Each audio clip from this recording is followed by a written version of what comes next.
We like the GLE around here, even if Mercedes did take away the bouncy bounce, our favorite feature. Unfortunately, the refreshed 2024 Mercedes-Benz GLE class doesn't bring that back, but it does pack a compelling new item. Technically, the entire GLE lineup got a refresh for the somehow already here, 24 model year, but most of the changes are so minor you'd have to be a Mercedes-Benz salesperson to spot them. The headlights, taillights, grills, and wheels all got relatively minor updates. On the inside, the new steering wheel is a lateral move, both in that it was pulled from the S-Class and its touch-sensitive controls are no less infuriating than the ones on the old steering wheel. There's also a software update for the powerful but wildly overcomplicated MBUX infotainment system, which, like the exterior treatments, no one will notice except when they get the option to connect Apple CarPlay or Android Auto wirelessly. Everything else is the same, inside and out. Despite producing more power and torque, Benz does estimate the 450e will be slower to reach 60 miles per hour than the 450, at 5.8 seconds versus 5.3. We presume this is because the 450e is heavier, but after driving both back-to-back we can't say you'll notice the difference.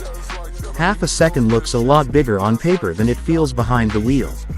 The additional weight, how much exactly, Benz hasn't yet said, certainly won't help fuel economy, but it's certain to be offset by what it facilitates. Thanks to a 23.3 kWh battery pack, the 450e can go dozens of miles purely on electric power. As with other critical stats, Benz hasn't said how far yet, exactly, but we coaxed more than 30 miles out of the battery in hilly terrain before the gasoline engine first kicked over. We hadn't missed the gas portion of the powertrain to that point, as the electric motor's big torque was more than enough to move the 450e around nicely, even uphill. Also in need of further calibration is the 9-speed automatic transmission. It works perfectly fine under hybrid power, but when shifting between reverse and drive in pure EV mode, it occasionally clunks hard into gear in a way quite unbecoming a Mercedes-Benz. None of this is enough to not recommend the PHEV, though, and with a newfound ability to accept over-the-air OTA software updates, there's hope these concerns could be addressed before the 450e hits dealers this summer, or perhaps soon after.